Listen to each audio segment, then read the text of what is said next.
overreacting for being upset that my husband's niece is leaving her daughter here for 4 to 5 nights without asking me first. Hell no. Okay. Okay.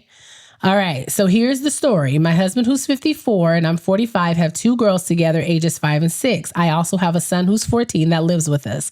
We are in a 2-bedroom condo, which is a tight squeeze, but we managed to make it work somehow.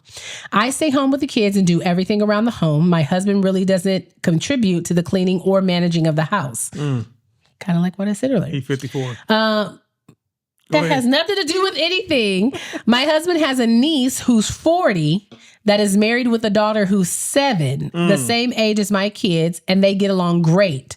We don't see them very often, but when the girls are together, they have a great time.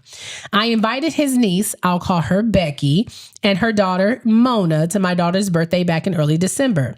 After the party, they came back to our place and the girls played together nicely. We got on the topic of sleepovers and Becky mentioned Mona had never had a sleepover. I said to Mona at the time that if she ever wanted a night out, I think she meant Becky, that if she ever wanted a night out with her husband, she's more than welcome to leave Mona with us. I was very sincere when I said this and would be happy to have Mona with us for a night.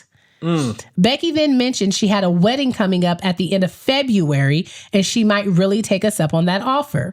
I asked at that time if it was during the break that the kids have from school in February, and she said she didn't know. Okay. That was the last we spoke of it. We even spent another evening at Christmas together for hours, and it was never mentioned again at that time. Well, a few weeks ago, my husband sent me a screenshot of flights saying booked. I was absolutely shocked to learn that Becky booked flights out of the state to a wedding without ever mentioning this to me again almost 2 months later.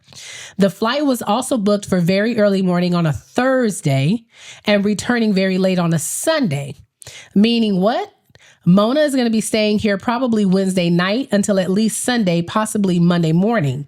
Mona is going to have to share a bed with one of my daughters who are in a bunk bed, and the kids have school that week, which means I will be with Mona 2 full days alone, which I have no problem with at all, but she didn't even ask me first.